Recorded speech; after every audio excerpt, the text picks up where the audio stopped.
5, 4, 3, 2, 1. And it's live.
This is Leicester Till I Die TV. Watch and subscribe on YouTube and listen on your podcast platform. Good afternoon, my little chuckle chums. How are you doing? Welcome along. I'm not expecting a lot of people in today, but do say hi if you are watching. This was a very, very last minute decision to do this today. I did a thing yesterday for the BBC, and if you haven't checked it yet, please do go onto the BBC iPlayer and check for the football show. It's the latest edition. It's all about Leicester. Mark Albrighton's on there, and some guy from a channel called Leicester Till I Die. The interesting thing is that when you do watch it, what you're watching wasn't the first recording. It was the third. The first one wasn't quite right. The second one, it was fuzzy or something. It wasn't working that way. It was the third one. The problem with the first one was, and I don't know if I can just somehow point my finger there at, hang on, I need to ask it, at that sign. Can you see that sign? Let's get drunk and talk shite. I did the whole interview, about 15 minutes with the guy, and they ran me back and said, just notice you got that back in the background. Tell you what, it's a good job I took my dildo down, wasn't it? Anyway, the fun of working with the BBC. But do please check it out. BBC iPlayer, the football show, the latest edition. You'll see me and you'll see Mark Albrighton talking all things Leicester. And that's kind of got me thinking. And if you remember, I used to do a show called In My Opinion. So this is kind of moving on from that. And it's not going to be a regular. It's just basically when I'm pissed off about anything. And there's so many things I'm pissed off about. And I'm doing it now rather than tonight, because what I can then do is I can go off and actually enjoy myself. Let me just bring that down a little bit. There we go. I can go off and enjoy the rest of my day. I was talking Leicester last night with a friend, and yeah, I know the shock. I have got one. And I was saying that this lot that are running the club couldn't run a piss up in a brewery. And I know I've got two ends in run, so I was thinking rude, you see. How badly is LCFC being run at the moment? And it's a difficult one to sort of judge, because these are the people that were running the club when we were successful. And okay, I know Vichai, rest in peace, isn't at the club anymore. But his son is, the company is still there. People that, were the non-King Power people are still running the club. Let me know your thoughts in the chat. Do you think we're being run well? Do you think we're not? I'm going to go through, some individual things at the moment. You may agree, you may disagree. Anthony's in. Hi, Anthony. How are you doing? That's how angry I was. That is how angry I was when I set this up. That is me. That is me angry. You know, what you see here is a green screen. That is me. That is me on my 5 a day, definitely. But welcome along, Anthony. He's an Arsenal fan. I guess I'm turning into a bit of an Arsenal fan here because look, I love our chairman. I love the company that we would have had. We've had 10 years amazing success. 10 years where we won the Premier League, 10 years where we won the FA Cup. And I have to say, and I'd say this about the Premier League or the top league winners, it's a circle of life. You know, when I was growing up, Liverpool were the dominant force. Then Man United took over under Fergie. Then it was kind of Chelsea for a bit. Then Manchester City. Now they're struggling. It goes round in circles. And, you know, Leeds used to be the dominant force. Now, look, they could well come back up next season. But, you know, they won't be the force that they were when Don Revie was around. You know, so these clubs, and if you go that far back, Blackpool, Burnley, Bolton, all the Northwest teams were the big clubs that were around. Now, of course, Bolton have just sacked their manager today. So things do go in circles. But I do want to talk about how bad things are. Toxic at the KP. And I know we did a show on Monday, myself and Brad, and we looked into the things in a bit of detail. But I got asked yesterday on the BBC, who are the crowd angry at? And I said, well, no, if we just take the last game, you've got sack the board, John Rudkin out, and you don't know what you're doing. Aimed at Ruud van Nistelrooy. I mean, we are pissed off by the sound of it with everybody. Scott saying, hi, Scott, how you doing? It's the Well, I've just been on the Man United channel seeing if they take Ruud back, but apparently not. Oh, cheers, Scott. I hope you felt I was all right. But it is just we see. I can't look at anything that this club is doing at the moment and go, we're doing it well. We were the club that everybody wanted to be like. We want to be like Leicester. Oh, Leicester's well done. Oh, they got the best owners. And don't get me wrong, you know, we've still got good owners. Whether I think they're doing a good job or not, that's a separate matter. But they are good owners. You know, such a well-run club, and you know, I can remember after the cup final, you know, I think it was Rio Ferdinand saying, "This is the club that every fan wants to see their club run like." You know, the owner was on the pitch celebrating with the fans as a togetherness. I'm not sure whether that's still the case or not. I'm really not. As a club, we move on, you know, and it's certainly not the family club that we used to think we were pre-Premier League win. And again, that is nobody's fault. That is just the way football is going. I used to go down and watch Poole Town in I think about the 9th tier, 7th, 8th tier. And I'm going to start going down to watch Christchurch because my nephews play for Christchurch. Proper football. They're family clubs. Nobody that's in the top 2 divisions, I don't believe these days, that are family clubs anymore. But like I say, things move on. But we're no longer that club. Nobody looks at Leicester now and go, I'd like my club to be run like that. Yeah, we could be the new Leicester. Now, and fair play to them, it's Brighton, it's Bournemouth, it's Brentford.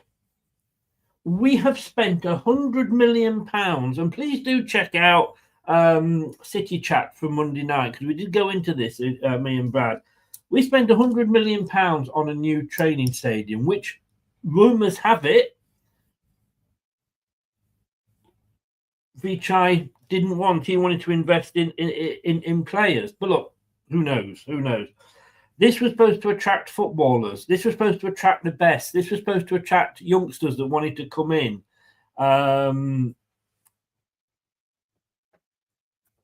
Just think, it doesn't matter what good an infrastructure you have. Players used to come and sign with us at Filbert Street, and we used to play in a chicken shed then, didn't we? It doesn't matter, because do you know what? Players, they'll look at that and they'll go, oh, yeah, they've got a lovely training ground. It's a shit club at the moment, isn't it? Let's be honest with you. If players are any good, they should be able to train anywhere. Not necessarily playing on inflatables in a swimming pool or having 9 rounds of golf.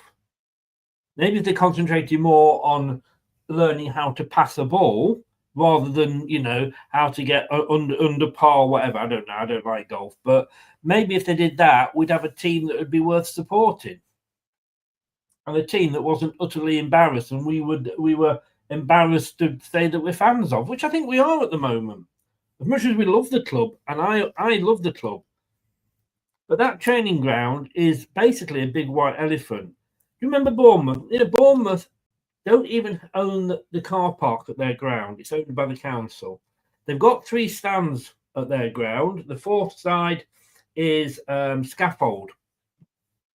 And they used to train on a little bit next to the stadium. They are nearly completing a training ground that looks as good as Seagrave. That's Bournemouth. Did any advantage we got from having that amazing training facility has disappeared, because other clubs have caught us up. Other clubs are getting investment. The Premier League, and as successful as it is attracting. Bournemouth have got a very rich American owner, and they are catching us up. So any advantage we had and we could then build on, we lost. All right, look, we can blame COVID, etc., etc., but we've got to look at the facts. So before we move on, let's just get a couple of Scott's. It was all well and good being ambitious, but maybe we need to build the foundations again. Good point, Scott. It was that was the start of it. Look, I've got to say, Scott, my mind is all over the place. Please remind me who that is. I'm sure as soon as you say it, I'll go, oh, him. Ez is in. Hi, Ez. How are you? There is a massive disconnect between the fans and the club. No communication from the board or owners. Listen to the managers and the fans as well. The club needs a refresh from top to bottom. They've always kept the cards close to the chest. The owners, I think maybe it's a tie thing, but you're quite right. And I take this way back to the relegation season when Brendan Rodgers was manager and he was going around trying to sign new players, only for Top to come along and say at the end, "Oh, sorry, there's no money there." None of the fans knew, and we criticised Brendan Rodgers for that, but he had the rug pulled from under his feet. It was only in the Manchester United match day program. We were playing on the night of the transfer deadline day. Well done, Premier League. And Top came out in his notes and said, really sorry, because of PSR and Europe, etc., we want to get back in. We haven't got any money to spend. If he'd had the balls to come out and say that at the start of the season, the fans would have all gone, understand, see what you're trying to do here. But he doesn't. They do need to talk to us. They don't talk to us in any form whatsoever. Yet, they've got these this management committee or fan committee or whatever bollocks it is. Meets 4 times a year. What is the point? 4 times a year. What they need is a liaison officer at the club that will meet on a weekly basis, either one-to-ones via Zoom or meeting at the KP. And you need people that will say that, and I think meeting at the KP is probably wrong, because people go along and go, oh, that's nice, well, better not say anything. Don't want them to do it on Zoom. Are we too low to the players we're bringing, and should we be moving players on? Yes and yes, and we'll come on to that later, Scott. And like I said, yeah, we've got to find clubs that want them.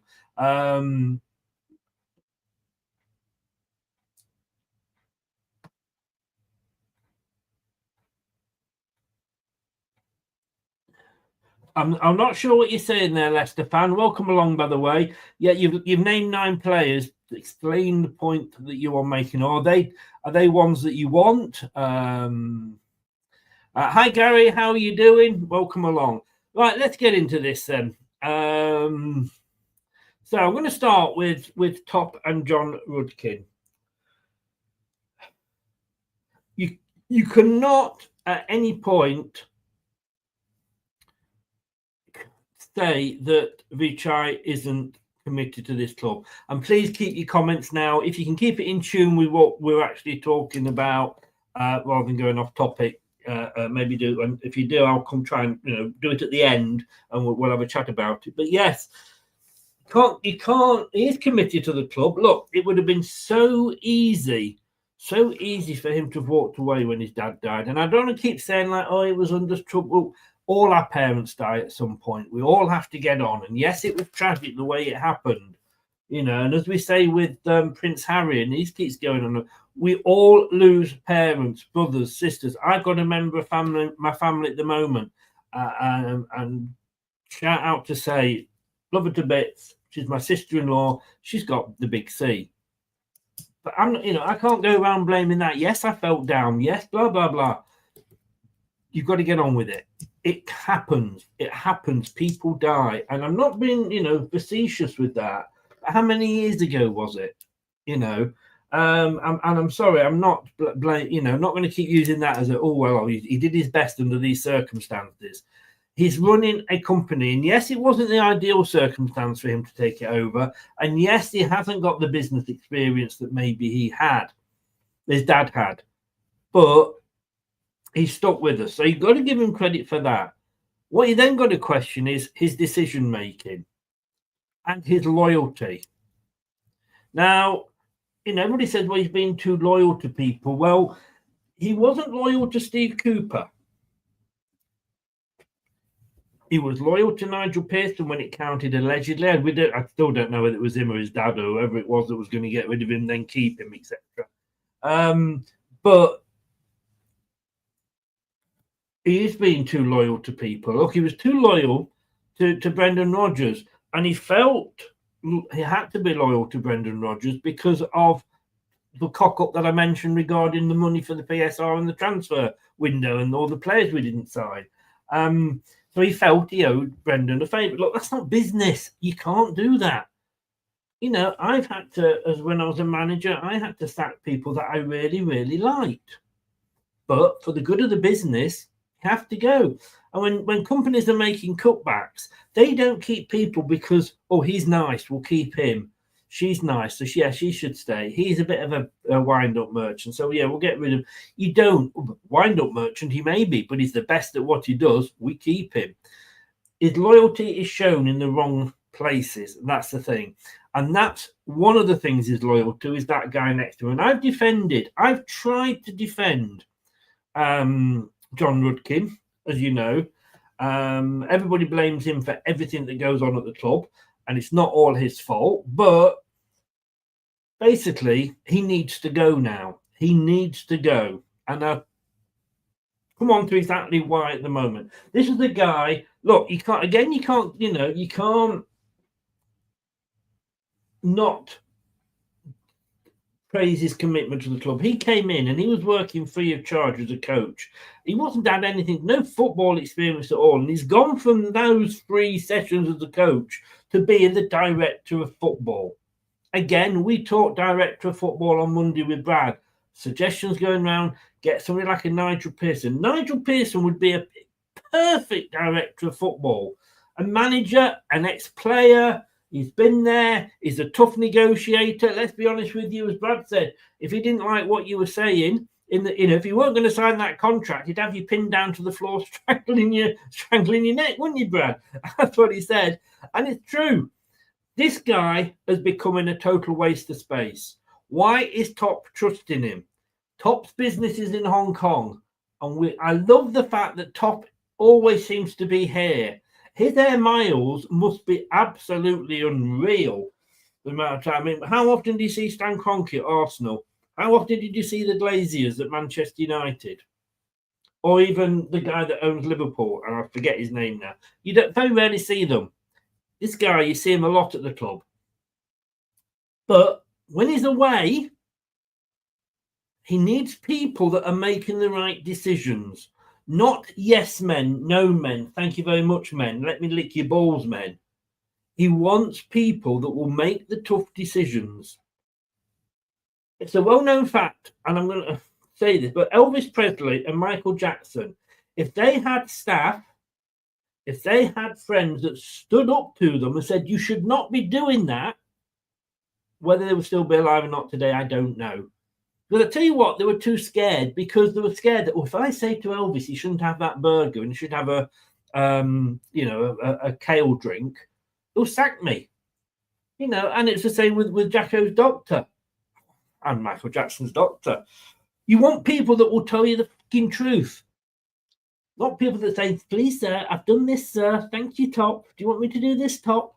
Can I wipe your ass, Top, when you've just been to the toilet? Thank you. And that's what John Rudkin is, I think, anyway. I mean, this is all my opinion. The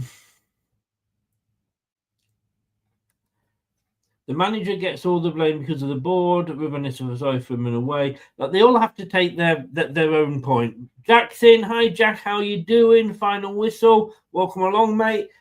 Great Leicester channel. Please get over there and follow him and subscribe if you haven't yet. No, that's 9 players that Leicester want to bring in.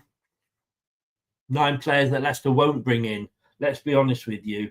Where you heard that Leicester ain't seen a thing. There's loads of rumours going around on different sites and what have you. Do you think Top and his family have too many projects? I just don't think. I think you can have a lot of projects. I just think you need the right people to run them. Hiya, Prashant, how you doing? I think they need her. I think, as I say, Top needs to look at people like John Rudkin and say, thank you very much. Because let's be honest with you, he's going to get a good payoff, probably. All managers do. And this is why I never feel sorry when a manager comes in and says, I got sacked. Why do you think Potter could afford to turn down all those jobs? Don't feel sorry for people. And if they're being sacked, it's because they're shit at the job. Yes, they used to be good. And yes, John Rudkin was there when we were negotiating with the Cantes and the Mahrezes and people like that. But things change. I used to be good at managing a travel agent and a travel company. I couldn't do it now because it's a different marketplace. Things move on. And then let's go on to this lady, Susan Whelan. Love her or hate her. And I'm going to say this, one thing that she's very good at is picking up awards. And maybe that's all she is any good at. I Googled Susan Whelan on images to get a picture there, as you can see. And I would tend to say 80% of the pictures, maybe 70% of the pictures of Susan Whelan are her accepting awards, doctrines, and all things like that. Does she actually do any work, or is she just spending all her time collecting awards? Somebody said the other day she's actually employed by King Power. Well, technically everybody's employed by King Power, but I think they meant before she came in. Again, what experience did she have in running a football club? Very little. And I'm not saying, Karen Brady is probably the only other woman that's in there running a football club, but at least she had the experience of working her way up through the West Ham hierarchy in Birmingham and all the other clubs that they bought. If she is a good businesswoman, and I don't know, I can't say whether she's a good businesswoman or not. I don't know her well enough. I can only judge her on what she does at Leicester. And what she's doing at Leicester is not very good, because if she was a half-decent businesswoman, we wouldn't have PSR problems. We wouldn't have got into those sort of problems. So how can you call somebody good when the company is in those sort of financial difficulties? Now, I know we're not in financial difficulties as in we're about to go bust.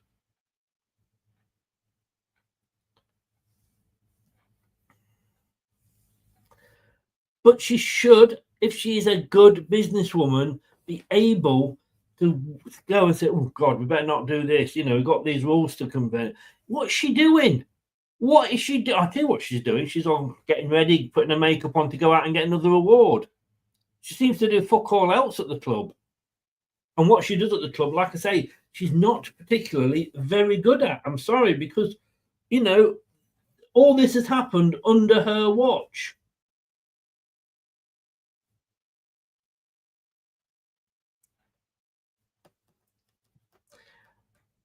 It beggars belief. I really don't know what she's doing.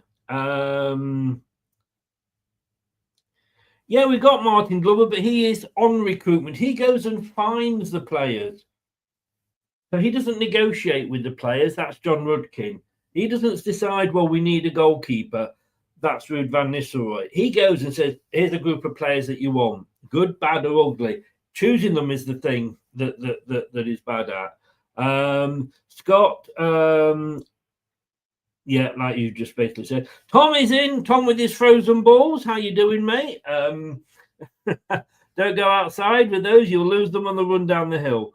I'm back from my internet quiet spell for a few days post Fulham. Just caught you on the BBC, mate. Give it a share. My end, as I think you were superb. You are a very kind man and a creep.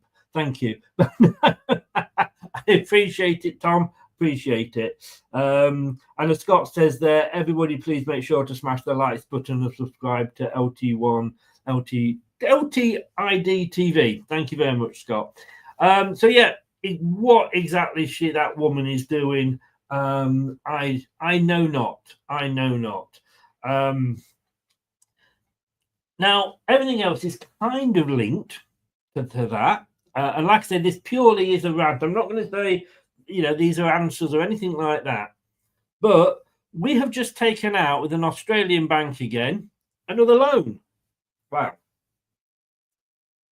Why are we taking out another loan?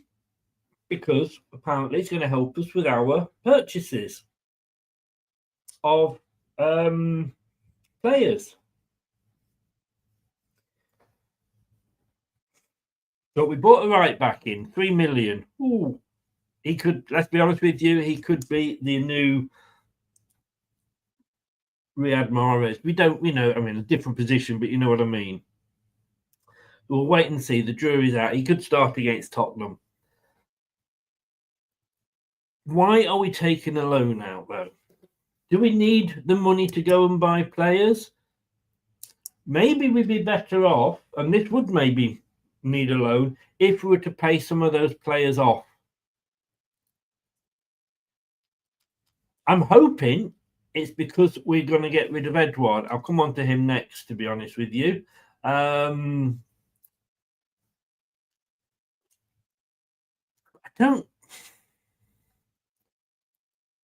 know, if you're taking a loan, I do know, you know, it comes within PSR boundaries. It's a loan we've taken out against future TV revenues, etc. I hope we're not taking it out against Premier League revenue, because we may not have that next season. I think we're going down, if I'm honest with you, but there we go. That's just me. 3 million right back to save our season. No, I mean, this is what I'm saying. If anybody out there thinks, or one of the things I'll be saying, if anybody out there thinks that any signings we make in January is really going to make a difference, no, it won't. And when we bought Robert Huth, he made a difference. He kept us in. You know, he helped stay us up. Problem was, he came into a team that was actually half decent under Nigel Pearson, because remember, that team, yes, we were bottom for ages, longer than any other team that survived. But I tell you what that team had spunk and fight. This bunch of wankers that go out onto the pitch every game for Leicester at the moment couldn't fight their way out of a brothel. I'm not being awful. You know, they are absolutely, and I don't know why they would go to a brothel, because they're all sat at home jerking off, because that's all they're good for.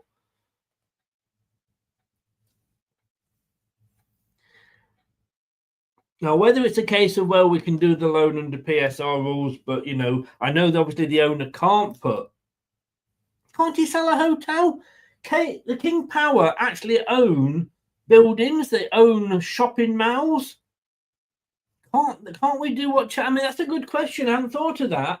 Look under the King Power portfolio. They've got a lot of buildings and a lot of shopping centres and hotels. Why cannot we sell one of those like Chelsea do? Are we having another loan? Exactly. It's concerning that this is for the bigger picture, but I guess it leans more towards Rudy's going to get some money to improve us now. We can't get this wrong, otherwise major sales in the summer. Skip was the most pointless signing this season. I would disagree with that, Thunder. You could say a Coley was. Personal choice. I like Skip. I said this the other day. Our cheap buys have been good as expensive ones ain't worked except Tielemans. And look how he shafted us. He was a panic buy. Don't back Chris let loose. It's just pissing me off. The whole thing at the moment, the players don't care. Nobody that is in charge at the club or works for the club seems to give a shit. They really don't. And let me tell you why we are in this position we are in. And here we go. We're talking January transfer window, right? This guy. Now, I want to read you a conversation I had with Rob Tanner. I messaged Rob Tanner, who you know, good friend of the channel, and he does. I do talk to him. I don't ask him anything that I know would get him into trouble. I do ask him some questions, and he's very honest with his answers. I went, "Hi, Rob. Why can't we just send back Edouard to Crystal Palace? Seems we have to wait for them to sell him. Sheffield United sent back Luke Thomas to us last season when they didn't want him. New manager came in, didn't want him, sent him back. Why can't we do this with Edouard?" And he said, terms of the loan. This was a loan agreement that John Rudkin would have put in place. If they want to recall, no problem. They're not going to. They don't want him back. That's how awful he is. Leicester will have to pay an early termination fee on the deal as paying a big part, if not all, of his £80,000 a week wages. Palace don't want to have to pay that again this season. We are paying £80,000 a week for a player who's played how many minutes this season?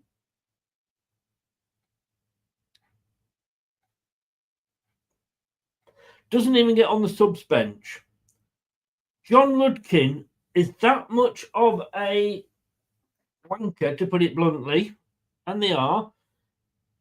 If he spent as much time sorting out contracts decently as he did playing with himself, we might have some decent contracts out there. You do not sign a player where it's, I'll tell you what, we'll sign him. Yeah, we'll agree to not sending him back. No. Whatever happens, we won't send him back. Promise you. Yeah, can we have him then? How much? 80,000? Well, yeah, we could probably afford to pay 75,000 of that. Thanks, Crystal Palace. Crystal Palace running off, going, hey, we stuffed Leicester there, didn't we?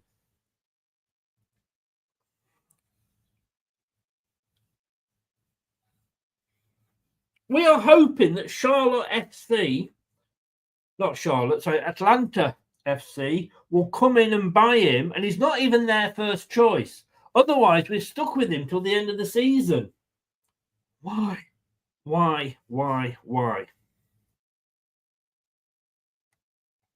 Tom Cannon. Right, we need money. We need money to buy players in. That's why we've taken the loan out, I'm guessing. Jamie Vardy, I've said to you before, and I'm not going to go into that in great detail. Look out on Monday's City chat for that. Whether he's past his sell-by date, you could argue, but he's certainly past his best before date. Love him for everything he's done, but at the moment, I wouldn't have him starting. He's 38, 3 90-minute games in the space of a week. Rude, I thought you were a decent manager. Again, couldn't manage a piss up in the brewery. or a wank off in a whorehouse, to be honest with you. We have got this player. We paid 8 million for him. We're selling him to Sheffield United. It looks like it's going to go through today. He's done his medical. We're selling him for 10 million. We've got to pay 25% of the 8 million to Everton. 25% of 8 million. That's 2 million. So we've bought him for 8. We're selling him for 10, but we've got to give 2 off to Everton. So basically, how much are we making on this deal? That's right. Fuck all. But don't forget, we paid his wages. Everybody says, well, 3 managers didn't like him. Well, true, in fairness. Enzo and Kupo, because Rude hasn't seen him. So Rude is saying here, I don't want this player. Oh, is he any good? Oh, I don't know. I've not seen him. I don't want him. Cooper didn't like him, so he must be rubbish. Rude, watch these fucking players. Give them a chance. Do you know what? He's been ripping it up. The Stoke in the Championship. You know, funny thing is, Rude, we could be there next season and we could do him. Why are we selling a player on for no profit? A player, oh, he's no good in the Premier League. He's not Premier League quality. Who the fuck knows if he's Premier League quality? He's never played in the Premier League. I tell you something, though. He will be next season because I think Sheffield United look like they're going to get promoted. Top 2 at the moment. So we are selling a player who's great in the Championship that we could use next season because we are going to go down. And yet, we won't keep him because he's not good enough for the Premier League. But look, the team we're selling him to will probably be in the Premier League next season.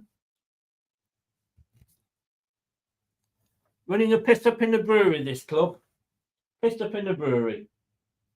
And for those who all say, and people have been saying to me, well, you know, he's really not. If he was Premier League quality, Everton would have kept him, blah, blah, blah, blah, blah. Jamie Vardy was Conference League quality when we signed him. I just don't get it. I mean, especially as one of the 2 positions that we need is a striker. Vardy, like I say, passed it. His brain isn't as quick as he used to be. We should call him offside Vardy. Because that's what you hear everybody say. Vardy offside. Offside Vardy was then. That's what his new name should be. He's not quick enough to do what he used to do. And he's getting... The defenders know, oh, what quickly, lad, it's Vardy. By the time he's got his Zimmer frame in place, he'll be offside. Oh, we got Daka. Oh, yes, I forgot Daka.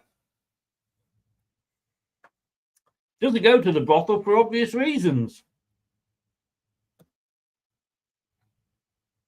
And he has, if he can't do it and I have defended Daka, but I haven't defended Daka as a good player. I've defended Daka because of the criticism he got, because Vardy wasn't getting any.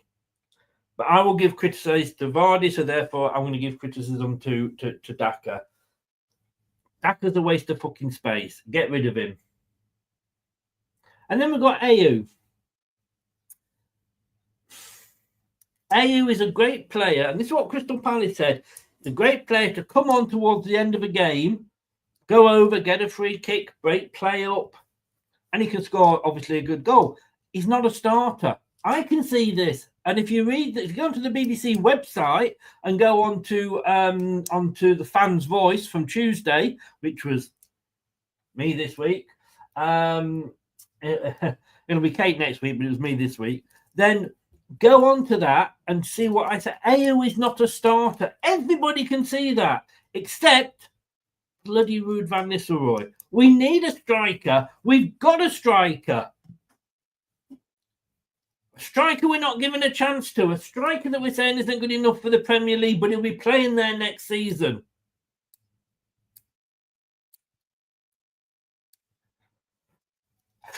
Chill. Before I move on, let me just catch up with a few other comments. Not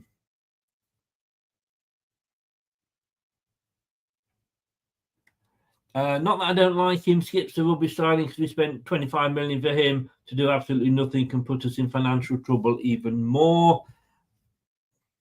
That's what you have to look. He's a Premier League experienced player. I get what you're saying. I think he should be starting over Winks because at least he doesn't cost us goals the way that Winks does. But we can't. If we terminate his loan, we will have to pay. We'll have to pay, as I explained. Feels like robbery. They've just planted him on us and we can't. Exactly. Yeah. What was it Mike Tyson said? At least Dick Turpin wore a mask. Yeah, exactly, Prashant. 25 minutes at best. Yeah, I don't know exactly how. It'd be interesting to see how many minutes he's played, as to how much it's cost us. Can we put Edouard to work in the concourse selling pies? Might as well get something out of him for 80 grand a week. Love it, Tom. I don't even remember him playing a single minute. I think he did come on, but they gave us an AU and we went to have this clown on loan. Get rid of Daka and keep Cannon for me. Well, it's not going to happen, but I agree with you on that one. What's the betting the odds on we have to pay Everton? Yeah. Well, 25% apparently, Tom, which is 2 million. We're going to say video has been the Prem next season. Yeah, this is basically everything I was saying. That's what I like about this show. All this dirty talk makes me think I must have been a late developer. You're from Bristol. What can I say? The fact every fan can see this quality, but those professionals can't, baffles me. I like Cannon and come on, Stoke ain't the best. I mean Daka, and he scored 11, I believe, for the. Oh, Stoke ain't the best. Sorry, I see what you mean. Yeah, scored 11 for them. He get 4 in one game, but he still knows where the net is. Somebody said to me the other day, "Oh yeah, but Vardy scored in the FA Cup game. It was a fucking penalty." How does it make sense? You can sell a player from the academy and something. I have no idea. No idea, Brad. Not even. Absolutely no idea. Starts over Bernete. Brain dead. Hey, Locks, how you doing? Remember that debate we had about the board? I do indeed, mate. I do indeed. This has Kramaric written all over it. Yes, it does. We got to Cannon. His deal was up to 15 million, including add-on starting at 100. If we'd have paid a lot of money if we didn't. I mean, again, you never know what's in these contracts, and that's the problem. We're all guessing, and nobody knows for sure. What we get is, I don't think. Again, having said that, let's be honest with you. Fucking John Rudkin does the contracts, doesn't he? How can you say, right? If we'll pay you 5 million for a player, I'll tell you what. If he plays 20 games, we'll give you 7 million, and if he plays 40 games, we'll give you 10 million. Okay, so that's the structure. So then you've got coming up to 19 games, and the manager says, "Oh God, if I pay a bit more." A la Ludkin, a little bit more, we might have to pay him out and have to pay a bit more for him. And the chairman comes down and says, "Can you maybe not pick him?" So you're saving a bit of money, but you're fucking the club up.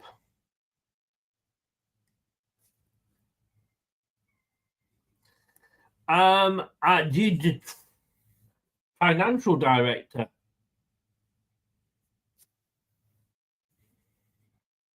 Of course. Did you even know we got a financial director with all the PSR troubles we've had? Right, let's move on from Tom Cannon. I'm going to move on to this guy, Harry Souttar, because we are saying we need a centre-back. All right, we need a left-footed centre-back. Left-footed centre-back, there's not many of them about. To be honest, I can't even remember. I haven't seen him that long. I think Tom Cannon's the right back. Look, He plays for Australia. He's an international. Again, he's playing well on loan. He's tall. He's young, so he's reasonably speedy. Maybe he's not Usain Bolt. Might not even be as fast as FaZe. Speed's not everything. Look at FaZe. I mean, for God's sake. Yeah, FaZe might win a race, but he's fucking shit at football, isn't he? Why are we going out and buying another centre-back when we have one at the club that would mean we wouldn't have to spend any money? Duh! I mean, I do not know how to run a football club. I've been a manager in sales and what have you, and an area manager, but I do not know how to run a business at that sort of a level of Top and Susan and Rudkin and Neville and all those. We need a centre-back. We're going to have to take a loan out to get some money in to buy a centre-back. We've got a fucking centre-back. What has he done? What has he done that is so bad? Has he done anything worse than Wout FaZe? Has he cost us? You could argue he hasn't played as many games, obviously, as Wout FaZe. That is the thing. We are supposed to be after a centre-back, LCFC, yes. Forest, they're going after Kuna. That's where they are. They're where we were a few years ago. So I don't think Forest are going to be selling anybody to us in the near future. Could be wrong, you know. But I don't. Again, somebody tell me what he has done wrong. Akoli. Now, again, regular viewers to this channel will know that I am not Akoli's biggest fan. I mean, the first thing that he did when he came on the pre-season friendly was score an own goal. It's not the best. It's not the best of starts, is it, for your new club? But I don't think he's been doing anything. He's a young centre-back. Has he done any worse than FaZe? Okay, it might be. You could argue that, again, he hasn't played as much as FaZe. And the problem is, when you're in the position we are in, conceding, apart from Southampton, more goals than anybody in the league, losing more games almost than, apart from Southampton, any team in the league, that your defence is always going to come under scrutiny and be blamed for everything, including, obviously, the goalkeepers, Ward. But why are we? This guy is doing well in the Championship. Oh, Tom Cannon, number 2. We might be in the Championship next year.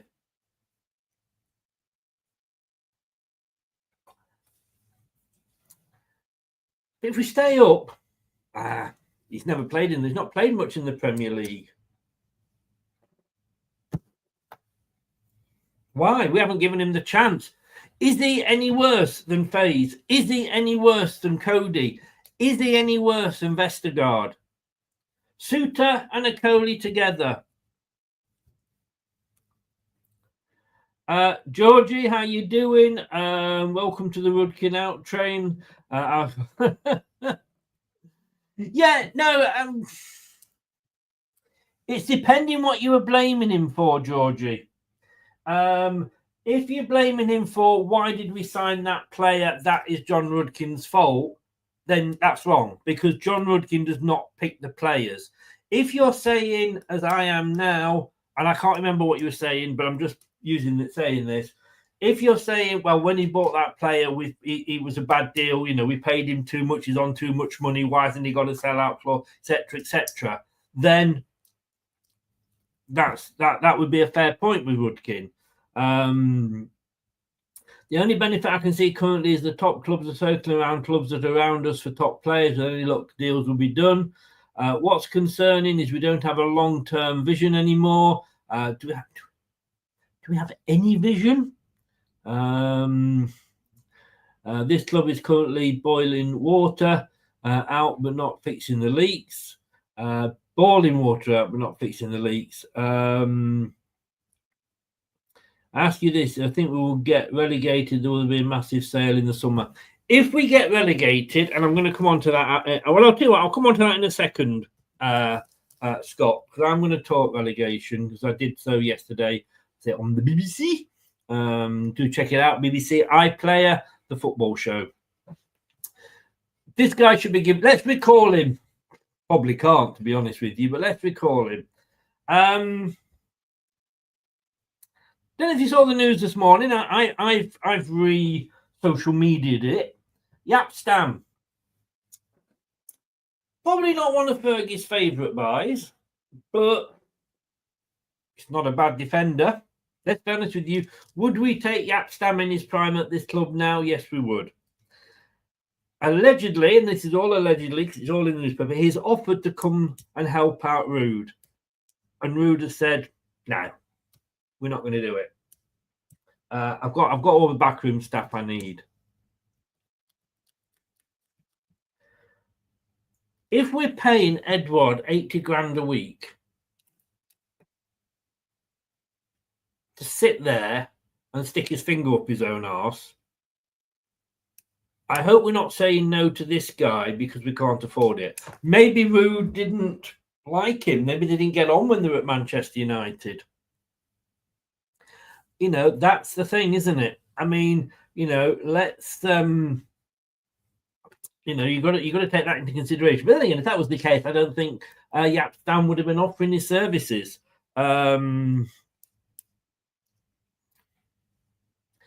I just think it's strange that, you know, when somebody with his experience is offering to help, and we are saying no. I don't.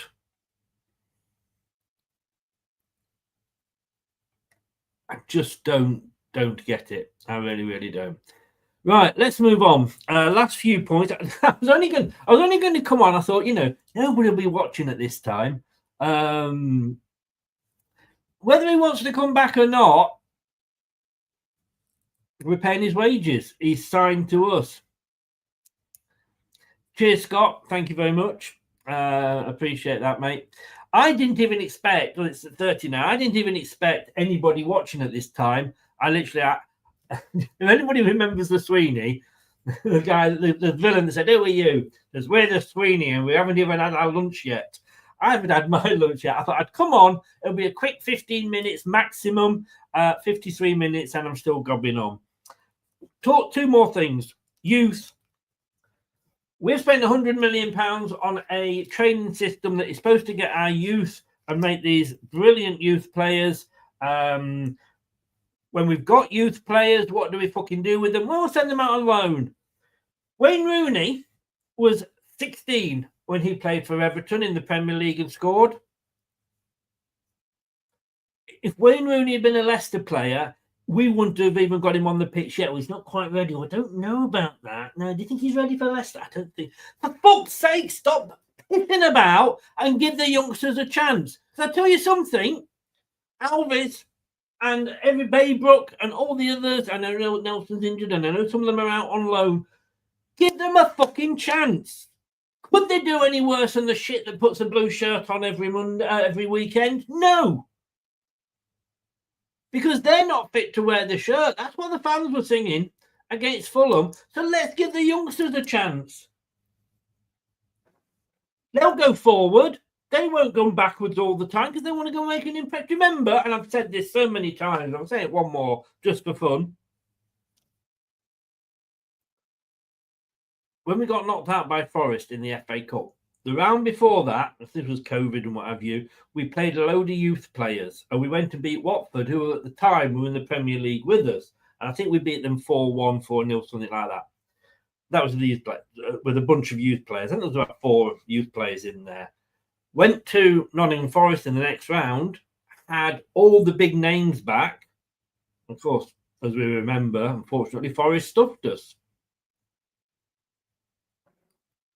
Why aren't we giving youth a chance? Youth isn't even making it onto the bench. Maybe, and I'm just going to put this out there, maybe we would have been better off under Cooper.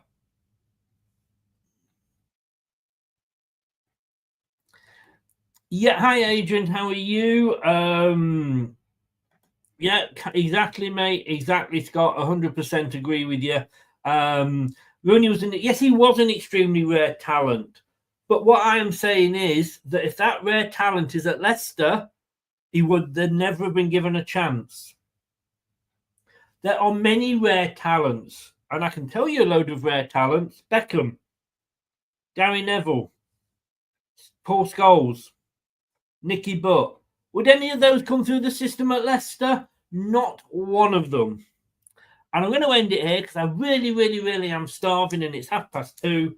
I want to talk relegation very quickly because somebody, was it, you got the gift of the gab. Sometimes it just needs unlocking. Daesh, is he your best bet for Matofi? Didn't realise. I've only just seen that. Sorry, mate. Well done at Everton for getting Moyes back. I think he'll save you. You've always got to look at how bad you are. Are the worst teams below you? You need at least 3. We've got 2: Leicester and Everton, Leicester and Southampton.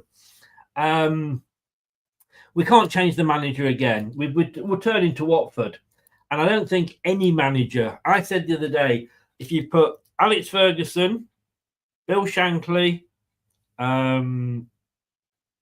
Sir Bobby Robson, Jose Mourinho, all 4 of them as managers couldn't keep this lot up. Tell you what, Viagra couldn't keep this lot up. That's how bad we are. If we do relegation, and I think it is going to be relegation, it will be I believe, 5 and 10 years before we come back again. We'll have that break. You know, we went down last time and it took us 10 seasons to get back. We're all the way down to League One. Not necessarily saying we'll go all the way down to League One, but the EFL are waiting for us. They're sat there going, come on. You're like the child catcher in Chitty Chitty Bang Bang. Got the net there. Where to come? Just grab that. When Leicester drop through, we'll grab them. We pissed them off. We pissed the Premier League off as well, but we appear to have got away with that. But we pissed the EFL off, and we've still got those years in that period. So we're still going to think about that. If we go down, they're going to slap us with a management system that they will put in. They will hit us with a transfer embargo, a points deduction. We'll have to make transfer sales as part of the management plan. It could be a long, long time before we come back again.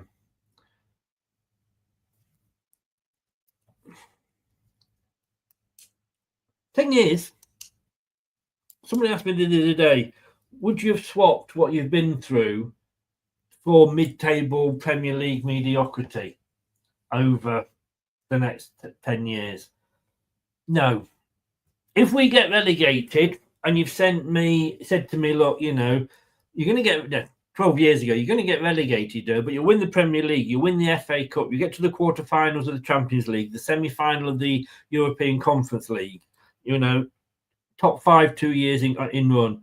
I would actually still take that. So yeah, I'll take all that and then I'll take relegation. I'm in my early 60s. I don't think if we go down, I will see my team back in the Premier League again whilst I am on this earth. And you know what? Championship, is it that bad? Is it really that bad?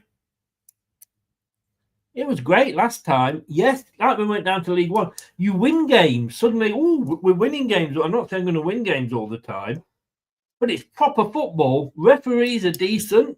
The worst referees we had in the Championship was the Premier League ones that came down.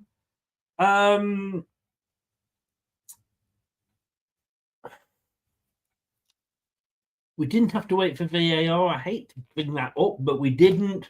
It was great. You looked at the linesman. His flag was down. You celebrated.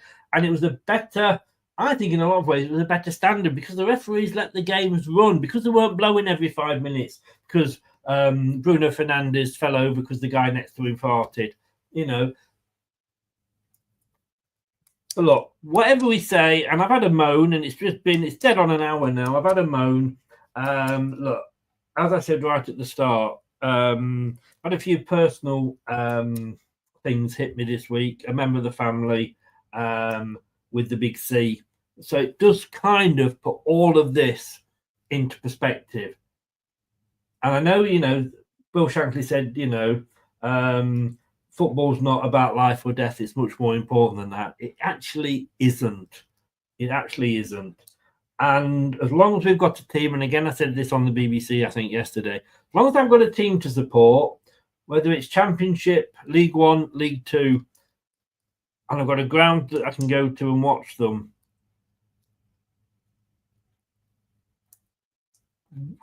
that's, because there's a lot of, Bury, they've had to come back. AFC Wimbledon, they've had to come back. At least we have the clubs. And at the end of the day, look, it could be worse. We could be Manchester United. Wilfred Zaha, apparently he's going to FC Charlotte in America. Wow.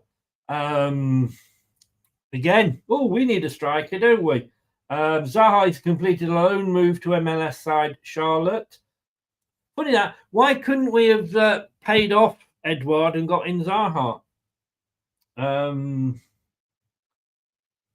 of course, Charlotte are managed by ex-Leicester manager Dean Smith. Who knew? Are we going to get anybody else in this window? I don't think it'll make any difference who we buy. It's like trying to paint a red wall with one coat of white paint. You can still see the red. Polish a turd, it's still a turd. Thanks very much to everybody that's been in. Scott for modding. Thank you all very much for your comments. Like I say, it was only supposed to be a quick 10 minutes. We're back tomorrow night. Might be back tonight if anything exciting happens, like we sign a player. I doubt it. Please smash that like button. It really does help the channel. And please subscribe. I think I'm something like 14 off hitting the 4K. Really like to do that before the end of the season. Just 14. If you've subscribed, brilliant. If you haven't, please do. And if you know a Leicester fan, or you've got a family member who's a Leicester fan and they're not subscribed, go and give them a poke. We'll definitely be back tomorrow night at 7 o'clock for the prediction show. Are you ready for that, Brad? I will see you then. Take care. Thanks everybody for joining in. You know what? My therapist told me it was good to talk. Thanks for watching. These videos are tremendous. You better like them too, or I'll be back. This podcast is proud to be part of the TalkSport Fan Network. TalkSport. Powered by fans. The TalkSport Fan Network is the ultimate on-demand destination for the UK's best fan-led football podcasts. Including Leicester Till I Die, independent analysis and reaction for the Foxes faithful. The TalkSport Fan Network. Unbeatable club-dedicated content created by the fans, for the fans. Follow the podcast on the TalkSport Fan Network.